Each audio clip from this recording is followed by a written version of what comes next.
Hi friends, అసలు ఒక company చేసే వ్యాపారం ఒక దేశాన్ని నాశనం చేయడం వీలవుతుందా అని టైటిల్ చూసిన మీకు అనిపించడం సహజమే. వ్యాపారం చేసి పక్కదారులు పట్టి ఎక్కువ లాభాలు కాజేయడం జరుగుతూ ఉండొచ్చు. వ్యాపారాల్లో అలాంటివి ఏనాటి నుంచో జరుగుతూ ఉంటాయి కనుక. అయితే ఒక దేశాన్ని దివాలా తీసేంత శక్తి ఒక కంపెనీకి ఉండడం కొత్తగా అనిపిస్తోంది. అయితే ఇది నిజం. ఆ దేశ భూభాగం, అక్కడి పొలాలు, వారి ప్రజల తాగునీరు మొత్తం విషతుల్యం చేసిన కంపెనీ అది. ఉద్దేశపూర్వకంగా అక్కడి ప్రజలను క్యాన్సర్ బారిన పడేసిన కంపెనీ అది. అసలు తన కార్యకలాపాలకు వ్యతిరేకంగా గొంతెత్తిన జనం నోళ్లు శాశ్వతంగా మూయించగలిగిన సత్తా ఆ కంపెనీకి ఉంది. చిత్రం ఏంటంటే అందుకు ఆ దేశ మిలిటరీనే అండగా ఉంటుంది. లోకంలో పెద్ద పెద్ద దేశాల రాజకుటుంబాలే ఆ కంపెనీకి వెన్నుదన్ను అందిస్తున్నాయి. ప్రపంచ మీడియాను తనకు అనుకూలంగా మలుచుకుంది. డబ్బులు వెదజల్లుతోంది. తాను చేసిన ప్రతి అకృత్యాన్ని కప్పిపెట్టగలిగిన చాతుర్యం ఉన్న కంపెనీ అది. అసలు ఈ విషయం కొంతమందికో మాత్రమే తెలుసు. చాలామంది ఏం చేయలేమని ఉదాసీనంగా ఉండిపోయారు. ప్రపంచంలో చాలామందికి ఈ సంగతే తెలియదు. కానీ ఎంతకాలం? దిద్దుకోలేనంత నష్టం జరిగిన తర్వాతైనా తెలియక మానదు. కేవలం కంపెనీ ఎదుగుదలకు, వ్యాపారంలో బాగా సంపాదించడానికి లక్షల మంది జీవితాలను పణంగా పెట్టింది. మానవత్వం పేరే ఎరుగని కంపెనీగా ఇప్పుడు అందరూ చెప్పుకునేలా దానత్వమే తన విధానంగా ప్రవర్తించింది. మనం 19వ శతాబ్దం నుంచి మొదలు పెడితే వివరాలు స్పష్టంగా ఉంటాయి. బ్రిటన్ దేశం 1833వ సంవత్సరం శామ్యూల్ అనే వ్యాపారవేత్త. నత్తగుల్లల వ్యాపారం అది. అదేలేండి, సీషెల్స్ని ఎగుమతి చేయడం, దిగుమతి చేయడం. 1870లో శామ్యూల్ మరణించిన తర్వాత అతని 2 కుమారులు వ్యాపారంలోకి వచ్చారు.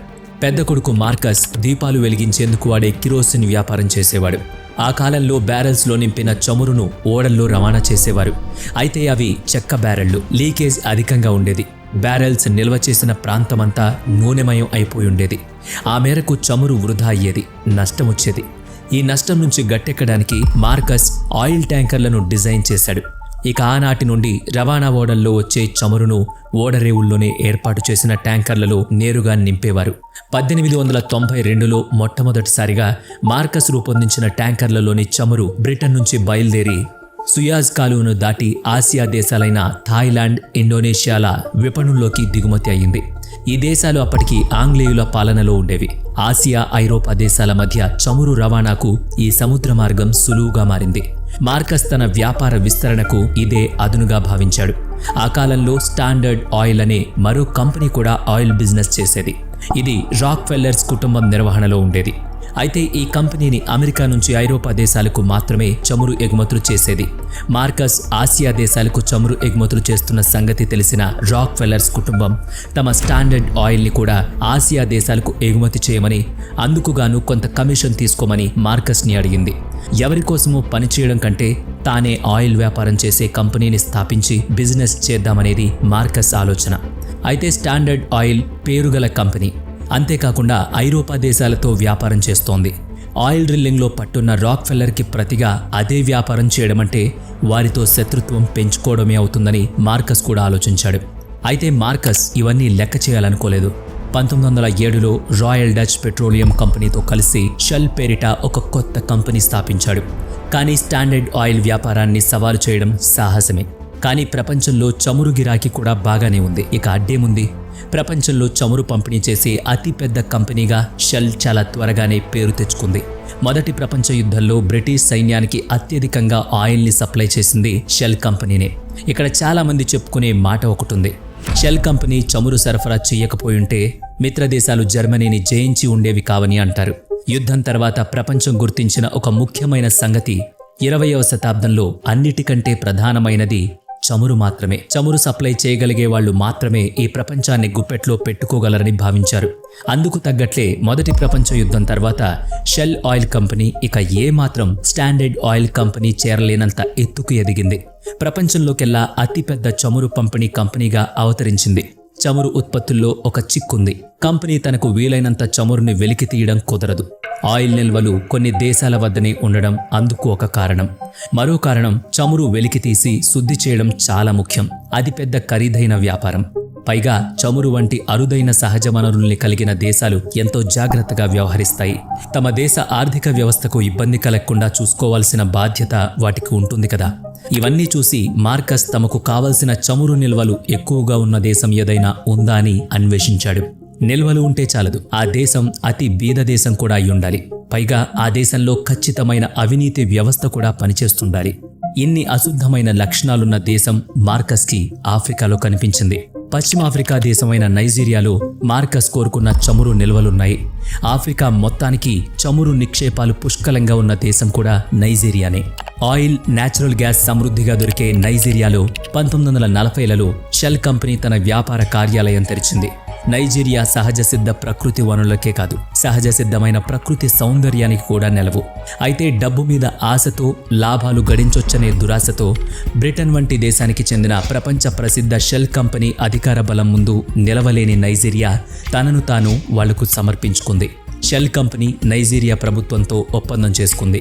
ఇంకెవరూ ఆ దేశంలో అడుగు పెట్టడానికి వీల్లేదని ఒడంబడిక చేసుకుంది. $1 బిలియన్ లాభాలను చూపించింది.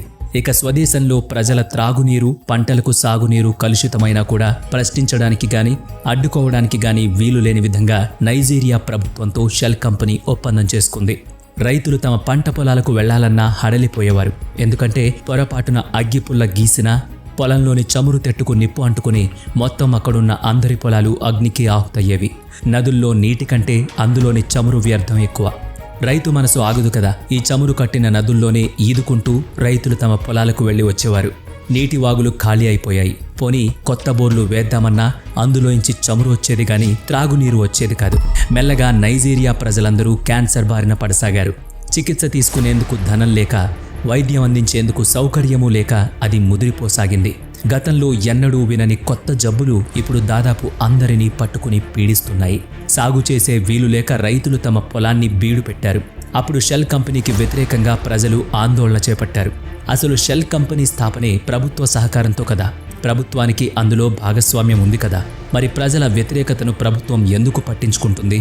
పైపెచ్చు వారిని తరిమి కొడుతుంది. 1990లో షెల్ కంపెనీకి వ్యతిరేకంగా జరిగిన ఆందోళనల్లో ప్రజలను అదుపు చేయడానికి సైన్యం రంగంలోకి దిగింది.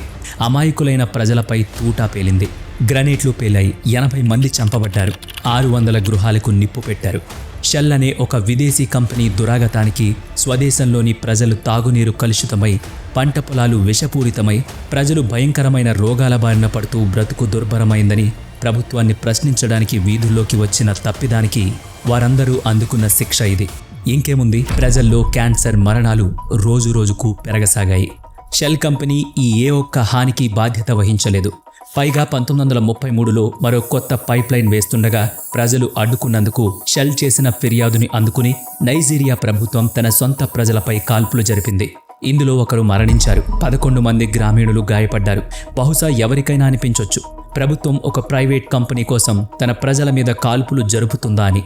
ఇక్కడ ఒక సంగతి చెప్పాలి. షెల్ కంపెనీ ప్రభుత్వాధినేతలకు మాత్రమే నిధులు అందించడం లేదు, దేశ సైనికాధికారులకు కూడా భారీగా నిధులు ముట్టచెబుతోంది. అంతేనా అంటే ఇంకా ఉన్నాయి. అత్యాధునికమైన ఆయుధాలు, ఓడలు, హెలికాప్టర్లు కూడా బహుమతిగా నైజీరియా సైన్యానికి అందుతున్నాయి. పీడించేవారికి పాలకుల మద్దతు దండిగా ఉన్నప్పుడు, పాలకుల తత్వం కూడా అదే అయినప్పుడు మానవీయ విలువలు అనేవి కేవలం నోటిలో వల్లించడానికి సరిపోతాయి.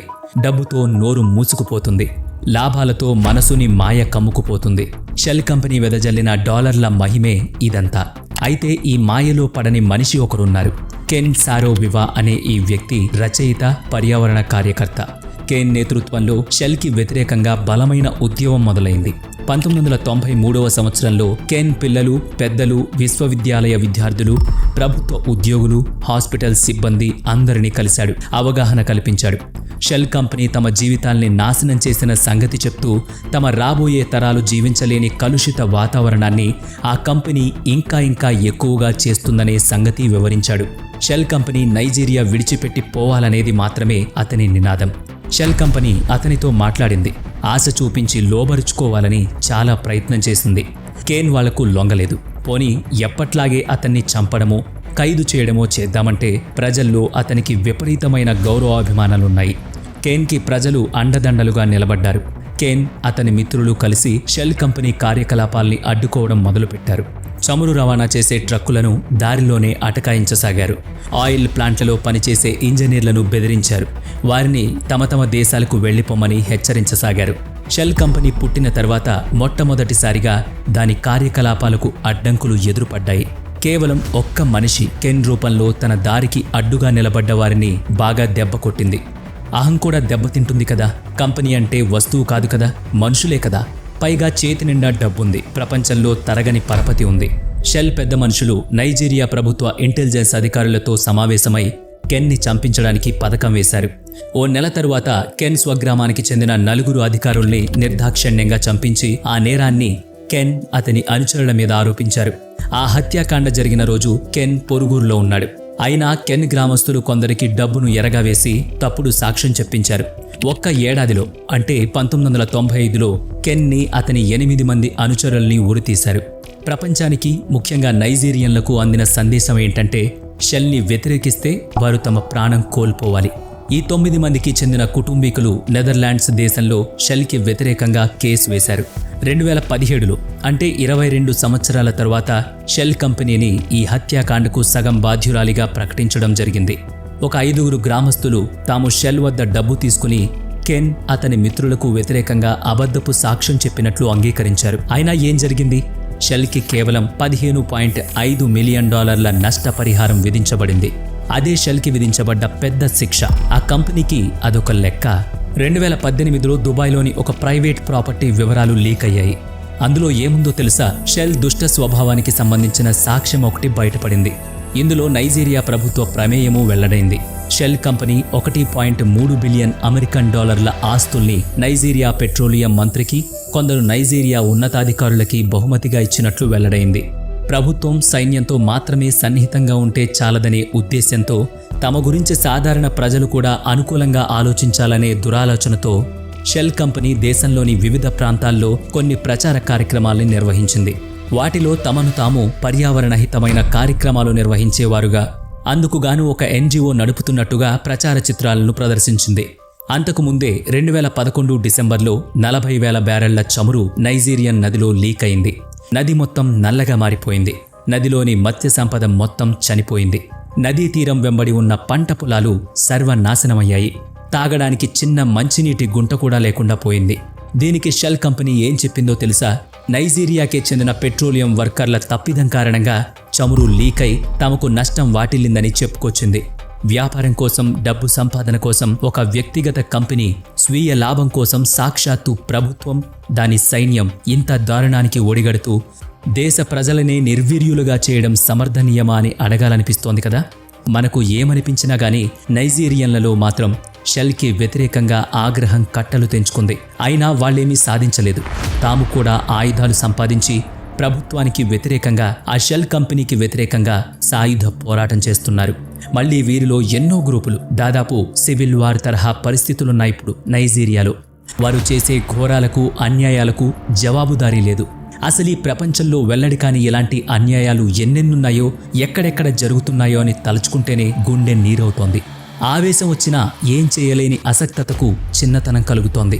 అప్పుడు కనీసం సాటి మనిషితో అయినా ఈ అన్యాయాల్ని, బాధలను పంచుకోవడమైనా చేద్దాం. వెలుగుని పంచే, శక్తిని అందించే ఇంధనాన్ని ఉత్పత్తి చేసే కంపెనీ వ్యాపారానికి వేల మంది ప్రజల జీవితం మసిబారిపోతోంది. వారి జీవితంలో వెలుగుపోయి చీకటి కమ్ముకుంటోంది. మరింత అంధకారం అలుముకుంటూనే ఉంది. కిరోసిన్ దీపం వెలిగిస్తుందన్నది నిజమే. కానీ అదే కిరోసిన్ వల్ల ఇక్కడ నైజీరియాలో ఎందరివో ప్రాణాలు దీపాల్లా ఆరిపోతున్నాయి. ఈ వీడియో నచ్చితే లైక్ చేయండి, షేర్ చేయండి. అలాగే ఇప్పటి వరకు మన ఛానల్ని సబ్స్క్రైబ్ చేసుకున్నట్లయితే ఇప్పుడే సబ్స్క్రైబ్ చేసుకొని బెల్ ఐకాన్ మీద క్లిక్ చేయండి. నెక్స్ట్ వీడియోలో మళ్ళీ కలుద్దాం. Thanks for watching.